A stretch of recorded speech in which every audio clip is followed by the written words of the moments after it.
और अब कसम संविधान की। ये वक्त है बड़े मुद्दों पर बड़ी बहस का। आपके साथ मैं हूं राम मोहन शर्मा। और खबर यह है कि भारत और कनाडा के बीच टेंशन हो गई है। यह टेंशन अभी उतनी नहीं है जितनी भारत और पाकिस्तान के बीच है, लेकिन कनाडा के लक्षण वही हैं जो पाकिस्तान के हैं और इसीलिए यह टेंशन बढ़ भी सकती है। इसकी वजह है खालिस्तानी आतंकियों से कनाडा सरकार के और उसके प्रधानमंत्री जस्टिन ट्रूडो की एक तरह से बेपनाह मोहब्बत। इतना प्रेम कि भारत के मोस्ट वांटेड आतंकी हरदीप सिंह निज्जर की हत्या का इल्जाम उन्होंने भारत पर ही लगा दिया और तो और भारत के एक डिप्लोमेट को देश से निकाल दिया। अब भारत ने पलटकर तगड़ा जवाब दिया है। आरोपों को तो बेतुका बताया ही है। कनाडा के एक डिप्लोमेट को 5 दिन के अंदर देश से दफा हो जाने का फरमान सुना दिया गया है। जस्टिन ट्रूडो पिछले G20 के लिए भारत आए थे, तब प्रधानमंत्री मोदी ने उनसे साफ साफ कहा था कि कनाडा में खालिस्तानी आतंकियों की जो हरकतें चल रही हैं उन्हें रोका जाए। जैसी पाकिस्तान को लेकर पॉलिसी है कि आतंकवाद और बातचीत साथ साथ नहीं चल सकते, वही पॉलिसी लागू करके कनाडा से ट्रेड डील भी होल्ड पर प्रधानमंत्री ने डाल दी थी। लेकिन समझाने का असर नहीं हुआ। जो कहा गया जस्टिन ट्रूडो ने उसके ठीक उलट ही किया। इतना ही नहीं, अपनी कार्रवाई को सही बताने के लिए अमेरिका और ब्रिटेन को भी उन्होंने फोन घुमा डाला। लेकिन वहां से जो जवाब मिला उसका सार यह है कि गलत लोगों के लिए भारत से उलझना मत। अब सवाल आता है कि जस्टिन ट्रूडो की क्या मजबूरी है जो उन्हें खालिस्तानियों की जुबान बोलनी पड़ती है? क्या इसलिए क्योंकि इसी पर उनकी सरकार टिकी हुई है? और क्या इसलिए कनाडा में खालिस्तानी खुलेआम रैलियां निकालते हैं, मंदिरों पर हमला कर देते हैं, हिंदुओं पर हमला कर देते हैं, हमारे डिप्लोमेट को वांटेड बनाकर उन्हें टारगेट करते हैं? 84 में जो किया उसको भी जायज ठहराते हैं। और क्या ट्रूडो के दम पर ही वो भारत को ललकारते हैं, प्रधानमंत्री मोदी को वो धमकी देते हैं? तो आज की बहस में जानेंगे जिस आतंकी मोह में आज पाकिस्तान दुनिया से अलग थलग पड़ा हुआ है, क्या वही हाल जस्टिन ट्रूडो कनाडा का भी बनाने वाले हैं? यह भी जानेंगे कि विश्वामित्र की बात करने वाले प्रधानमंत्री मोदी के पास ट्रूडो का क्या ट्रीटमेंट है। भारतीय जनता पार्टी के प्रवक्ता सिंह साहब, बहुत बहुत स्वागत है आपका। हमारे साथ इस वक्त घनश्याम तिवारी जुड़ रहे हैं, प्रवक्ता हैं समाजवादी पार्टी के। तिवारी जी, बहुत बहुत स्वागत है आपका। दीपक वोरा साहब इस वक्त हमें ज्वाइन कर रहे हैं, फॉर्मर डिप्लोमेट हैं। और मेजर जनरल रिटायर्ड AK सेवात साहब इस वक्त हमें ज्वाइन कर रहे हैं, डिफेंस एक्सपर्ट हैं। बहुत बहुत स्वागत आप सभी का। लेकिन सबसे पहला सवाल दीपक वोरा साहब, क्योंकि आपका लंबा तजुर्बा है और नया लुक भी मैं आपका देख रहा हूं, लेकिन जरा यह बताइए कि ये कनाडा को कब समझ में आएगा कि उसकी ये पुरानी पॉलिसी अब नए वर्ल्ड ऑर्डर के हिसाब से फिट नहीं होगी? सर, आभारी हूं आपने मौका दिया आपके शानदार चैनल पर शरीक होने पर। न्यूयॉर्क से लौटते ही मैं गुरुवायूर गया था, तो आप सबको भगवान गुरुवायूर अप्पम की शुभकामनाएं, उनकी ब्लेसिंग्स आप सबके लिए, आपकी टीम के लिए, करोड़ों लोग जो कार्यक्रम देख रहे हैं उनके लिए। मैं अपने केश उनको समर्पित करके आया था। ये सनातन धर्म में हम लोगों की परंपरा है। ये जो जस्ट आउट नहीं, क्या नाम है इसका, जस्टिन ट्रूडो जो है, सर ये क्षमा कीजिएगा, मैं डिप्लोमेसी में ऐसे सख्त हम शब्दों का प्रयोग नहीं करते। ये बेवकूफ है, बचपन है इसमें बहुत। अब आप क्या करते हैं कि अपने पार्लियामेंट में जाके आप एक आरोप लगाते हैं कि भारत की सरकार अपने दुश्मनों को दूसरे देशों में मार देती है। क्षमा कीजिए, आपने मुझे नॉर्थ कोरिया या ईरान या रशिया समझ रखा है? भारत की परंपरा आप जानते हैं, वासुदेव कुटुंबकम, भारत की परंपरा सनातन धर्म की आप जानते हैं। बेवकूफ आदमी सर। जब ये दिल्ली आया था मैंने देखा था कि ये बहुत कॉन्स्टिपेटेड लग रहा था। पता लगा कि इसकी पत्नी छोड़ के चली गई इसको, और 2 बार इसको कोविड हुआ, दिमाग पर भी इसका असर पड़ा है। अब आप पार्लियामेंट में अपने जाके कह रहे हैं कि हम इन्वेस्टिगेशन कर रहे हैं। फिर आपने ऑस्ट्रेलिया को बोला जी हम ये कर रहे हैं, तो ऑस्ट्रेलिया ने कहा चुप करके बैठ जा। अमेरिका से बोला, अमेरिका के इन्वेस्टिगेशन का रिजल्ट क्या है? रिजल्ट से पहले ही आपने कह दिया। था मुझे 50 साल हो गए कूटनीति में, मैंने ऐसा कभी नहीं देखा। जब मैं मिनिस्ट्री में था, हम लोगों मुझे भी मौका मिला था कुछ 2 देशों के डिप्लोमेट्स को कहने के लिए कि आप चले जाइए, लेकिन हम ग्रेसफुली और डिग्निटी के साथ करते हैं। उनके राजदूत को बुला के कहते हैं कि भाई सुन, तेरा जो टाइगर है यहाँ पे कुछ गतिविधियां कर रहा है जो हमें पसंद नहीं है, इसको वापस भेज दे। तो इस तरह से पार्लियामेंट में कहना, ये कुछ मुझे समझ नहीं आया, मैंने कभी नहीं देखा। और ट्रूडो की समस्या एक आपको बता देता हूँ क्या सर, कनाडा एक बड़ा देश है, बहुत छोटी मानसिकता, कोई उसकी परवाह नहीं करता। आप जानते हैं वो G7 का सदस्य है, इस समय G7 ग्रुप जो है। 1975 में मेरी पेरिस में पोस्टिंग थी, कनाडा को नहीं बुलाया था जब इसकी स्थापना हुई थी, शिखर सम्मेलन हुआ था। तो फिर उस समय इसके फादर पियर ट्रूडो, वो जाके अमेरिकन राष्ट्रपति जेरल्ड फोर्ड के पैर पकड़ लिए कि आए मुझे बचा लो, मुझे बुला लो, मैं तुम्हारे जूते पॉलिश करूंगा, खाना बनाऊंगा, जो करोगे बोलो, नौकर रहूंगा आपका, बस मुझे शामिल करो। तो इसको शामिल किया गया।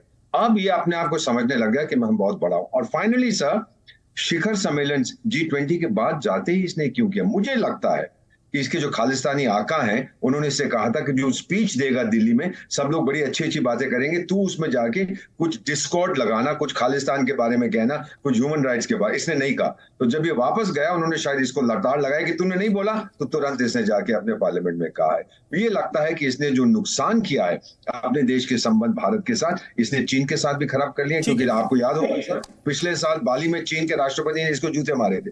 रूस के साथ खराब कर लिए हैं, गाली देता रहा। अमेरिका के साथ मैं आपके पास वापस लौट के आता हूं। आरपी सिंह साहब इस वक्त हमारे साथ हैं। सिंह साहब, एक सवाल जो विपक्षी लोग पूछ रहे हैं कि भारत की कूटनीति को बड़े पैमाने पर सरकार की तरफ से कहा जाता है कि बहुत अच्छी है और विश्व गुरु बनने की तरफ हम लोग आगे बढ़ रहे हैं, लेकिन फिर भी जस्टिन ट्रूडो के साथ, कनाडा के साथ संबंध बेहतर क्यों नहीं बना पा रहे? खासतौर से इस विषय को लेकर जहां पर ओपनली वहां पर रेफरेंडम हो रहे हैं, हमारे डिप्लोमेट्स को वांटेड बताया जा रहा है, ये सब कुछ वहां पे हो रहा है और वहां का प्राइम मिनिस्टर बिना एविडेंस के खड़े होकर ये आरोप भी लगा रहा है। देखिए, आपको वहां पर लोकल हालात समझने पड़ेंगे। 338 का हाउस है, पार्लियामेंट है उनकी, 157 जस्टिन ट्रूडो के लिबरल पार्टी के लोग जीते थे। अब वो बिना किसी समर्थन के वहाँ सरकार में रह नहीं सकते। उन्होंने समर्थन लिया जगमीत सिंह से, जो कि ठप्पा लगा हुआ खालिस्तानी है। 25 लोग उसके जुड़े तो ये सरकार वहाँ पे बना पाए, नहीं तो ये सरकार में नहीं आ पाते। अब उनकी जो कोई ना कोई किसी ढंग से किस्त तो उतारनी है, किसी ढंग से जो उनके आदेश, जो भी दीपक साहब कह रहे थे, उनकी किस्तें तो उतारनी, उनका कहना कि कर्जा उतारना है इसको। तो ये असल में सारी बात वहाँ हो रही है। और दीपक वोरा साहब ने ठीक कहा कि उन्होंने अपेक्षा की होगी यहाँ आकर कुछ हरकत करेगा, पर यहाँ ऐसा माहौल नहीं था। परंतु जस्टिन ट्रूडो ये भी बोल रहे हैं कि ये करारनामा उन्होंने साइन किया, G20 का जो डिक्लेरेशन है, इसके पेज नंबर 27 पे कॉलम नंबर 72 में बड़ा स्पष्टता से लिखा गया है कि हम किसी प्रकार की आतंकी गतिविधि किसी भी देश में अलाउ नहीं करेंगे। और G20 के अंदर इसमें एक मतता है माफी चाहता हूँ। तो अगर इस प्रकार की एक मतता के बावजूद अगर वहाँ जाकर शरारत करा, तो इस पर दिख रहा है कि क्या कारण है। और जो अगली बात, जो आखिरी बात, वो ये कि वो क्या कह रहा है कि ऐसे आरोपों के आधार पर, मतलब कोई सबूत नहीं दे रहा, उसने अपने पार्लियामेंट में कहा एलिगेशंस नॉट एविडेंसेस।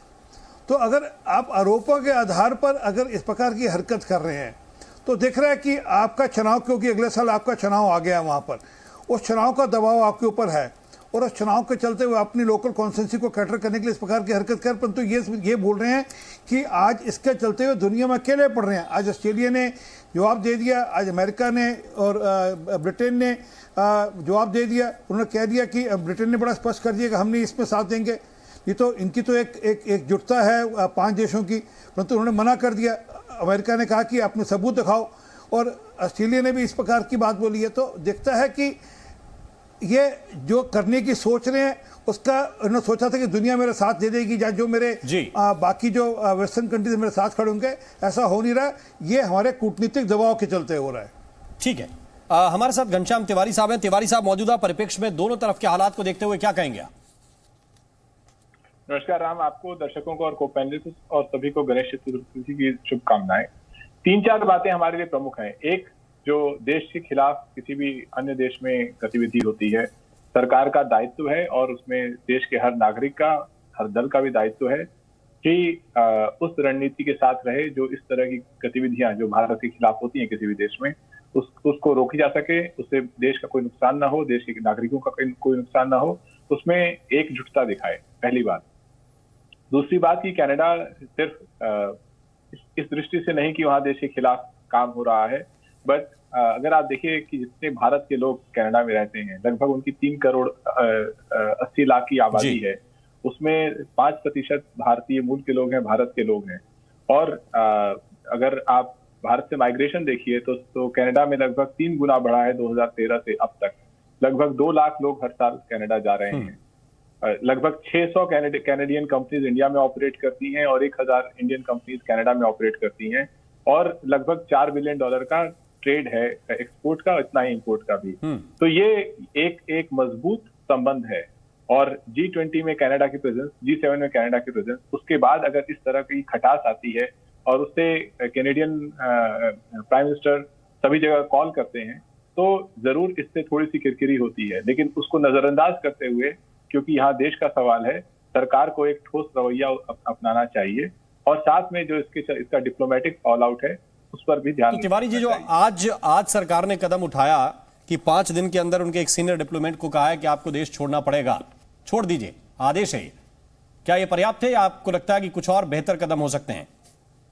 ये तो अभी फिलहाल टिट फॉर टैट वाला हिसाब किताब चल रहा है। मैं किसी भी कठोर भाषा का, जैसे कि आपके एक और पैनलिस्ट ने कठोर भाषा का शब्द का इस्तेमाल किया, मैं क्योंकि वहां देश के बहुत सारे लोग रहते हैं, तो किसी भी देश या उसके सर्वोच्च पद पर बैठे हुए लोगों के खिलाफ इस तरह की भाषा का इस्तेमाल नहीं करूंगा। बट ये जरूर करूंगा कि हम ठोस कदम उठाएं, लेकिन उन कदमों से जो हमारे संबंध जो मजबूत हुए हैं, जो हमारे देश के इतने लोग वहां रहते हैं, उन संबंधों का भी ध्यान रखें। ठीक है, लेकिन इसके साथ साथ एक सवाल मेजर जनरल सिवाच आपसे यह भी है कि जाहिर बात है हमारे बहुत से नागरिक रहते हैं और उसमें भी हमें यह क्या ध्यान रखना पड़ेगा कि उनकी नागरिकता का क्या होगा, उनकी सुरक्षा का क्या होगा जब हम कोई भी कदम उठाएं। क्योंकि दूसरा सवाल हमारे सामने यह है कि वहां पर बैठे हुए आतंकी लगातार भारत विरोधी साजिश करते हैं, प्रोपेगेंडा खड़ा करने की कोशिश करते हैं, यहां तक कि हमारे डिप्लोमेट्स की तस्वीरें लगाकर वांटेड लिख देते हैं, वहां पे रेफरेंडम कराते हैं। हाँ देखो, बिल्कुल सच्चाई ये है कि जो कनाडा है उसको बार बार बताया जा रहा है कि भारत की टेरिटोरियल इंटीग्रिटी और सॉवरेनिटी के साथ आप खिलवाड़ नहीं कर सकते। और ये जो मोस्ट वांटेड टेररिस्ट हैं जैसे हरदीप सिंह निज्जर थे, उनको बार बार बताया भारत ने इसको वापिस, तो ये खालिस्तान जो टास्क फोर्स से थे।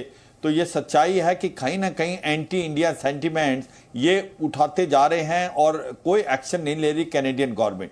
और ये सच्चाई है कि ये डोमेस्टिक जो पॉलिटिक्स के कारण है, जैसे बताया मेरे पैनलिस्ट ने भी, करीब 14-15 लाख के करीब भारतीय हैं, उसमें से 8 लाख के करीब जो सिख हैं, जिसमें 12 ऐसी कॉन्स्टिट्यूंसी जिसका इम्पैक्ट हो सकता है। आज जो जस्टिन ट्रूडो की गवर्नमेंट है वो एक माइनॉरिटी गवर्नमेंट है और जिसका साथ उन्होंने लिया है वो कि एक डेमोक्रेटिक अलायंस है, उसके अंदर खालिस्तान टेररिस्ट के जो कुछ एक लोग हैं वो शामिल है। तो इसलिए अब उसने एक प्रकार से उसकी कंपल्शन है, मगर ये कंपल्शन के बाद जिस प्रकार से उन्हें डिप्लोमेसी का मुजाहरा किया, एक बड़ा इमेच्योरिटी किया, नुकसान उसका होगा। कैसे? देखो, ये हमने तो वो करके दिखाया टिट फॉर टैट जैसे को तैसा, मगर सच्चाई ये है कि एक जो फ्री ट्रेड एग्रीमेंट हो रही थी, जो सिप्पा बोलते हैं, कॉम्प्रिहेंसिव इकोनॉमिक पार्टनरशिप एग्रीमेंट, इसमें दोनों देशों का फायदा होना था। भारत एक 5th लार्जेस्ट इकोनॉमी है। आज भारत को कनाडा की जरूरत है, पर कनाडा को भारत से ज्यादा जरूरत है। तो ऐसे में अगर ये जो फ्री ट्रेड एग्रीमेंट अब पोस्टपोन होगा तो ज्यादातर नुकसान कनाडा को होगा। और सच्चाई यह है कि भारत एक बहुत बड़ी इकोनॉमी भी बन गया, एक बहुत बड़ी मार्केट है जो कनाडा को चाहिए। अगर कनाडा के प्रधानमंत्री जस्टिन ट्रूडो ऐसी बातचीत करेंगे तो संबंध में कटवास आएगा। अगर वो भारत के डिप्लोमेट को बाहर निकाल सकते हैं तो इंडिया भी निकाल सकता है, और वही किया। दूसरी बात यह है, आप एक प्राइम मिनिस्टर हैं एक देश के, बिना सोचे समझे आप एलिगेशन लगा रहे हैं एक जो largest democracy of the world कि वो इन्वॉल्व है हरदीप सिंह निज्जर की जो किलिंग के लिए। भारत ऐसे काम नहीं करता, ये सोच समझ के बातचीत करनी चाहिए। जो 5 आईज की बात कर रहे थे हम, ये 5 देशों का समूह है जिसके अंदर अमेरिका भी शामिल है, कनाडा भी है, यूके भी है, ऑस्ट्रेलिया भी है, न्यूजीलैंड। इसने उनसे भी बातचीत करने की कोशिश की। उन्होंने सबने ये बताया कि जब तक आपके पास कोई कॉन्क्रीट एविडेंस नहीं है आप एलिगेशन नहीं लगाएं, ये बाउंस बैक करेगा आपके पास। और यही हुआ। भारत जो है बड़े साफ सुथरे शब्दों में, उसको थोड़ा सा आगे ले जाना चाहता हूं कि आप किसके लिए एलिगेशन लगा रहे हैं। अव्वल तो 3 महीने के अंदर आपके हाथ में कोई एविडेंस नहीं आया, आपकी सुरक्षा एजेंसियां नाकारा हैं, वो जांच कर नहीं पाई। दूसरी बात यह कि आप किसके लिए, अगर लादेन को अमेरिका ने घुस के मारा तो क्या कनाडा के पीएम उस वक्त खड़े हुए या कनाडा खड़ा हुआ कि साहब ये गलत हो गया, लादेन को मारा आपने, टेररिस्ट है मारा जाएगा, अल जवाहिरी को मारा, टेररिस्ट है मारा जाएगा, मारने वाला दूसरा देश है, और खुले तौर पर अमेरिका ने कहा कि हमने मारा। हाँ बिल्कुल। फिर किसने कहा? तो सवाल इस बात को लेकर है कि जिसने भी मारा निज्जर को जांच करके आप एविडेंस ले आइए, और एविडेंस लेने के बाद वो दुनिया के सामने रखिए कि किसने मारा। तो ये पॉइंट क्या समझ में नहीं आ रहे हैं आप इसे, लेकिन ये सवाल घनश्याम तिवारी पूछ रहे थे कि थोड़ा सा सेंसिटिव होकर भी इस इशू को सुलझाना पड़ेगा, क्योंकि हमारे नागरिक भी वहां पर बड़ी तादाद में रहते हैं। देखिए, ये जो पूरा मामला हुआ, हाल में एक हत्या हुई रिपुदमन सिंह की, निज्जर की हत्या से पहले। रिपुदमन सिंह कुछ साल पहले तक खालिस्तानी समर्थक थे, उनका मन बदला, वह हिंदुस्तान आए, वो ब्लैक लिस्ट से हटे, हिंदुस्तान आए, दरबार साहब मत्था देख करके वापस गए। इन लोगों से वह सहन नहीं हुआ, इन लोगों ने उनकी ऐसी जानकारी आती है कि हत्या करा दी, ऐसी जानकारी आती है। और अब ये जो हत्या हुई है निज्जर की, ये उसी का काउंटर रिस्पॉन्स है। ये जो जिस प्रकार से गैंग रेवलरी होती है उस प्रकार का कुछ मामला हुआ जी, क्योंकि रिपुदमन सिंह की हत्या हुई, वापस से इनकी निज्जर की हत्या हुई। अब जब ये सारा मामला हो गया तो अब वो कोई बहाना नहीं मिल रहा, क्योंकि जितने खालिस्तानी वो क्या कहें कि हमारे बीच में आपस में भी झगड़ा चलता है, हमारे बीच में गैंग रेवलरी चलती है। उन्होंने हमारे डिप्लोमेट्स पे नाम लगाना शुरू कर दिया और इन पे दबाव बनाया कि वो उन डिप्लोमेट्स के फोटोग्राफ भी निकाले। अभी 10 तारीख को इस हद तक हो गया था मामला कि एक सरकारी स्कूल के अंदर रेफरेंडम कराने की चेष्टा करी। ये तो मैंने और कुछ अमेरिकन और कुछ कैनेडियन सिटीजन ने इसका विरोध करना शुरू किया, तो इन्होंने वह वापस लिया। सरे के अंदर एक सरकारी स्कूल के अंदर जो रेफरेंडम था वापस लिया। उसके बाद उन्होंने वही रेफरेंडम किसी एक गुरुद्वारा साहब में कराया। तो दिखता है कि कनाडा की धरती का किस प्रकार उपयोग किया जा रहा है खालिस्तानी को प्रमोट करने में या खालिस्तानी को संरक्षण देने में। परंतु एक बात में भूल रहे हैं कि अंतगतवा जब आप सांप पालते हो तो वो आपको डसता है। कनिष्का बम्बिंग में भूल गए, 300 लोगों की हत्या हुई थी जिसमें 268 लोग कैनेडियन थे, और कनिष्का बम्बिंग भी इसी प्रकार के खालिस्तानी एलिमेंट्स ने किया था, इसी प्रकार के जो खालिस्तानी उन्होंने किया था। और मेरी जहां तक याददाश्त ठीक है तो इन्हीं के पिताजी तब प्रधानमंत्री थे, दुरुस्त है, तो तब भी उनका स्टैंड सॉफ्ट था।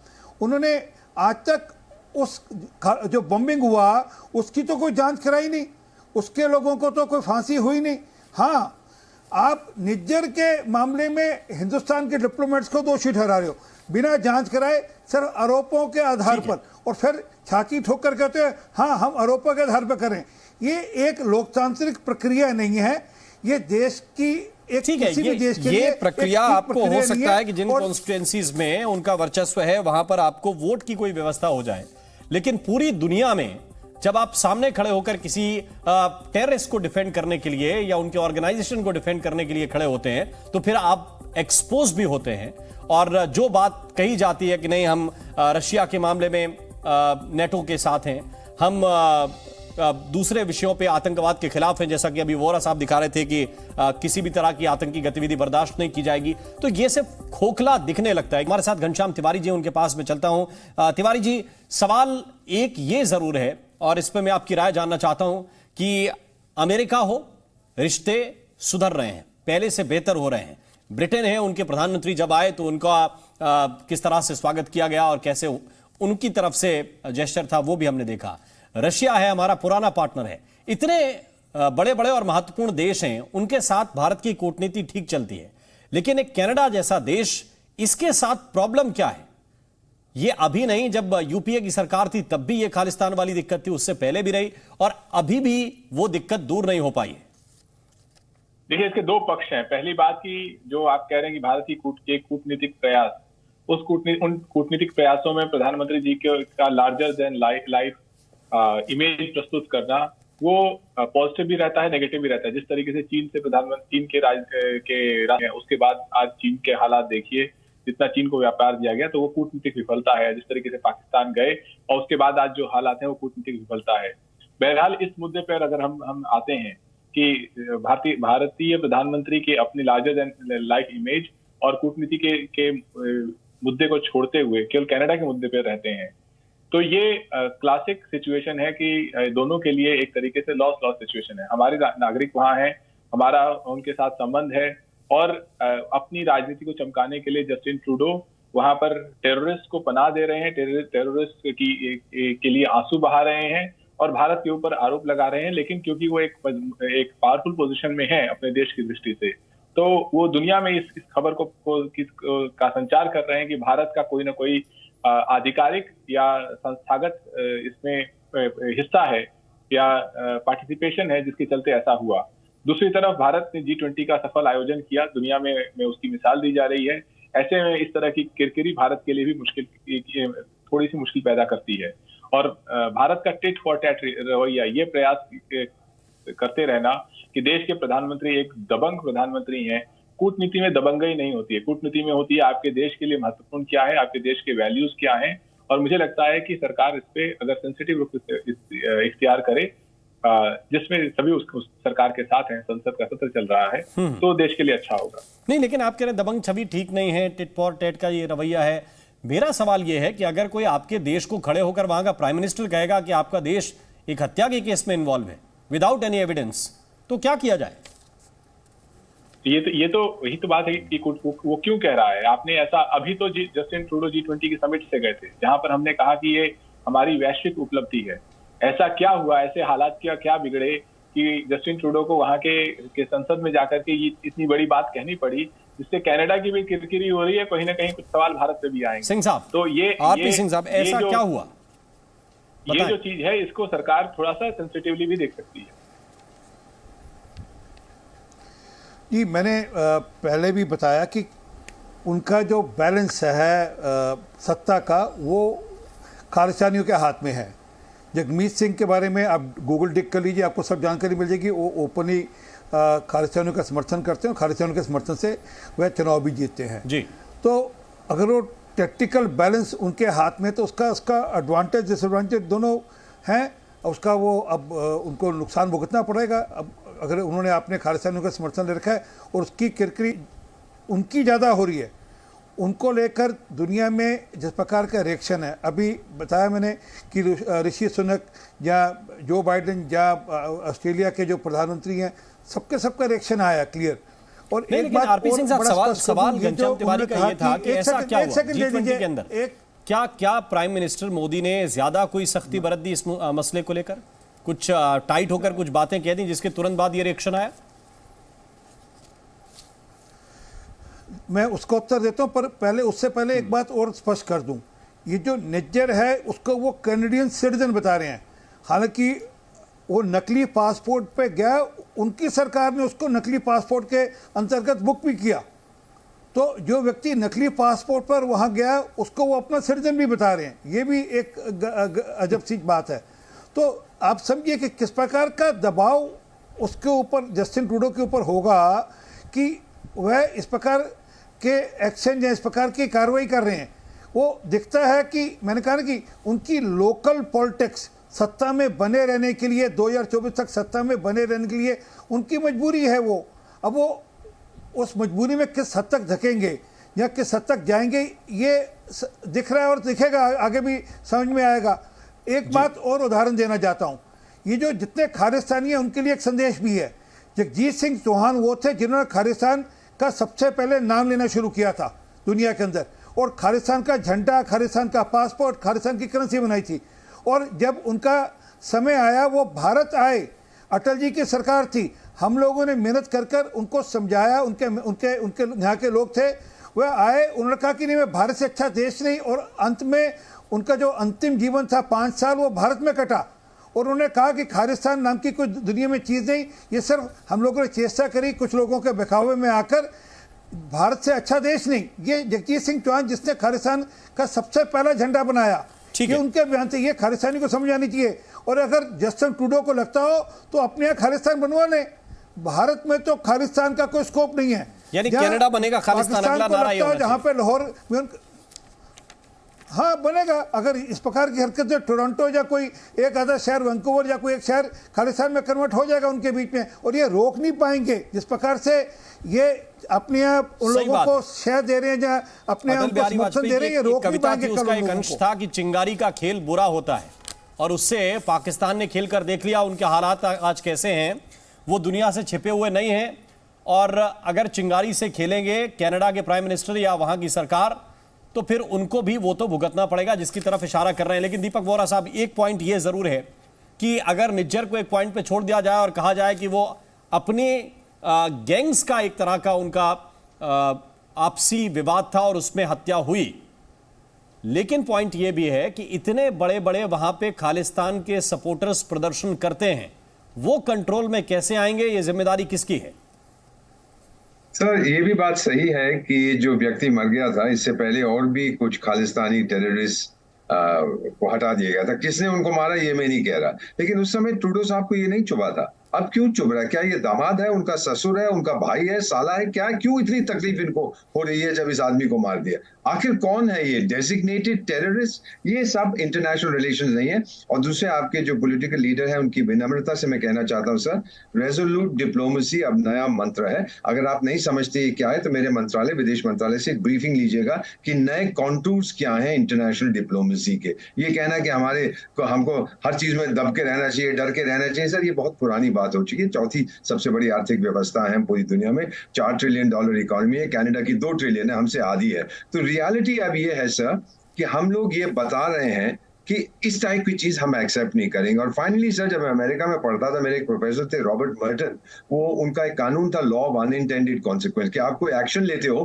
कि भाई ये परिणाम होगा लेकिन कुछ और परिणाम होता है। तो इसके साथ ये जो उन्होंने उठाया है, जितने बाकी खालिस्तानी टेररिस्ट हैं, उनको ये संदेश मिला कि टाइगर खामोश हो जाओ, नहीं तो हिंदुस्तान का हाथ, मैं नहीं कह रहा होगा, भारत का हाथ पहुंच के आपके गले को दबा देगा।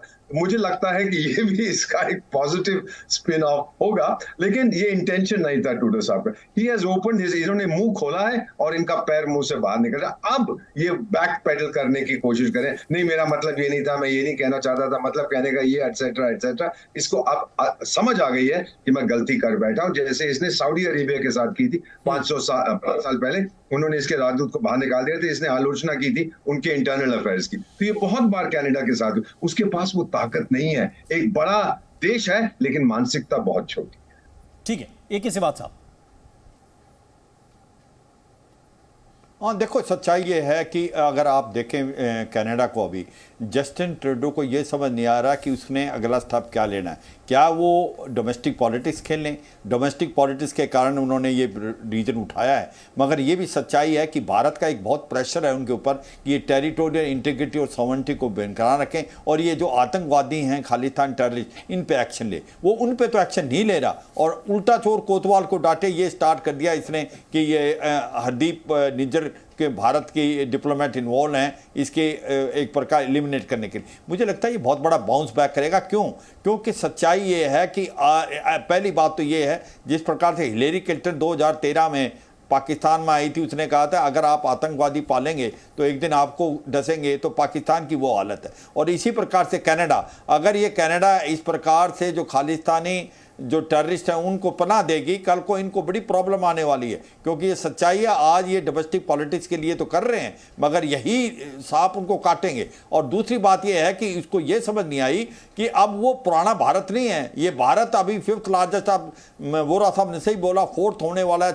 अभी $4 ट्रिलियन की हमारी इकॉनमी है, हम 4th मिलिट्री पावर हैं, आज हम बहुत बड़ी मार्केट हैं, हम जो बहुत कुछ एक्सपोर्ट कर सकते हैं, इंपोर्ट कर सकते हैं। तो लॉस किसका होगा? लॉस होगा कनाडा का, क्योंकि भारत के पास तो बहुत और भी ऑप्शन है। तो ये सच्चाई है। आज उसने सोचा था कि जो ये 5 कंट्रीज हैं ये इसका साथ देंगी, ना अमेरिका ने साथ दिया, ना यूके ने साथ दिया उसका, ना ऑस्ट्रेलिया ने, ना न्यूजीलैंड ने, वो अकेला पड़ गया है। और मुझे लगता है ये जो डिप्लोमेसी का मुजाहरा किया है बड़ी इमेच्योरिटी का, वो अगर इस प्रकार से जैसे इनके फादर ने किया था, जब ये एक प्रकार से कनिष्का वाला एपिसोड हुआ था बॉम्बिंग में, उस समय तलविंदर राणा को इन्होंने श्रेय दी थी। तो उस समय भी ये बहुत बात हुई, पर उस समय भारत के पास इतनी ताकत और क्षमता नहीं थी। आज वो बदला हुआ भारत है, आज भारत की काबिलियत और क्षमता है। आज G20 में हमने इतना अच्छा करके क्या, चंद्रयान 3 में साउथ पोल में लैंड हो गया। और अगर आप इसकी बॉडी लैंग्वेज देखें, जब G20 में आए थे वो आइसोलेटेड फील कर रहे थे, अब वो जाके बता रहे हमने ये बताया।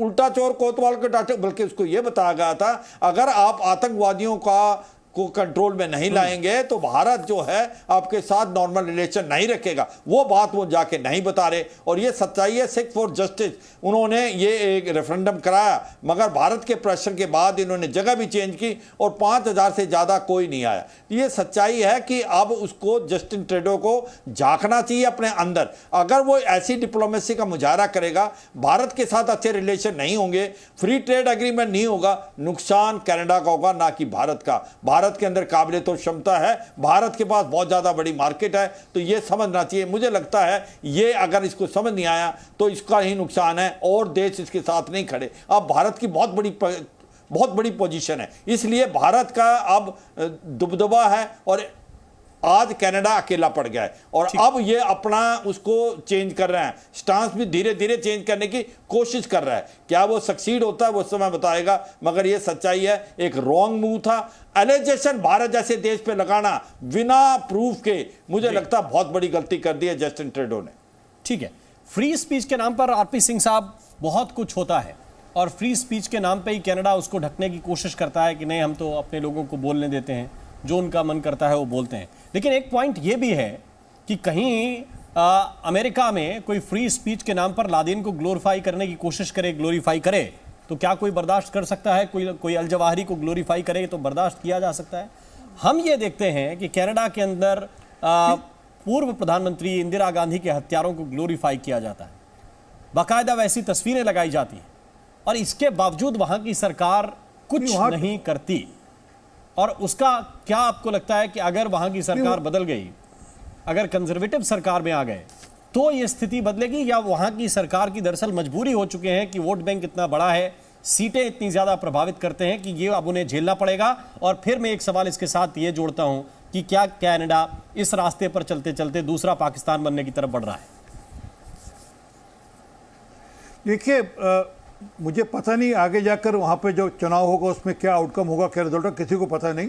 परंतु जो आज की स्थिति है वो इनकी जो कंपल्शन है, पॉलिटिकल कंपल्शन है, सत्ता में बने रहने की कंपल्शन है, उसके चलते ये छूट दे रहे हैं। वहाँ पर एक टैब्लू निकलता है, एक झांकी निकलती है जिसमें श्रीमती इंदिरा गांधी के हत्यारे उनको गोली मार रहे हैं और उसमें श्रीमती इंदिरा गांधी का बुत है और 2 हथियारों का बुत है, वो बंदूक दिखाकर गोली मार रहे हैं, खून दहा रहे हैं। अब वो किस प्रकार की सभ्यता कनाडा में पाल रहे हैं? आप हथियारों को बंदूक के साथ AK-47 के साथ गोलियां मारते हुए, खून बहते हुए दिखा रहे हैं, तो दिखता है कि किस प्रकार की मजबूरी है। और राजनीति में राजनीतिक मजबूरियां क्या क्या कराती हैं वह दिखती हैं।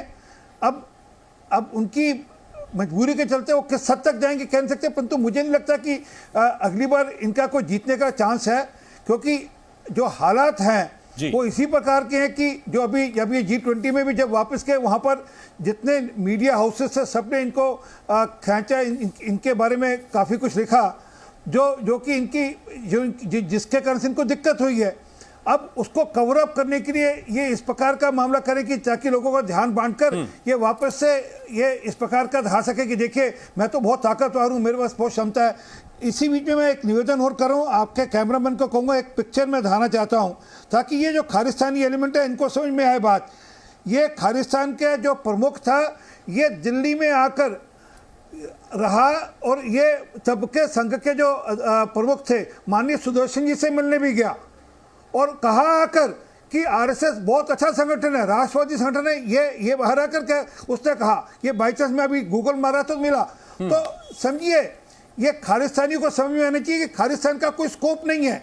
आप खामखा में कुछ लोगों को भ्रम में डालकर जो लोग यहाँ से बाहर विदेश जाने के लिए अजालम लेते हैं उनका दुरुपयोग कर क्योंकि वो अजालम पे बाहर के उनका दुरुपयोग कर और OISI के द्वारा फंडेड होकर उनको ये बात बहुत अच्छी तरह से समझ में आ जानी चाहिए। और अब मेरा ख्याल है कि सरकार को, कनाडा की सरकार को भी बहुत अच्छी तरह से समझ में आ जाना चाहिए कि आपकी इंटरनल पॉलिटिक्स कुछ भी हो सकती है, उसमें किसी भी तरह से आप वोट हासिल कर सकते हैं, लेकिन आप अगर चाहें कि पूरी दुनिया को भरमाएं तो शायद ये नहीं चलेगा। उसका जवाब जैसा भारत ने दिया है उसी अंदाज में जवाब दिया जाएगा। आप सभी मेहमानों का बहुत बहुत शुक्रिया, बहुत बहुत धन्यवाद हमारे साथ इस चर्चा में शरीक होने के लिए।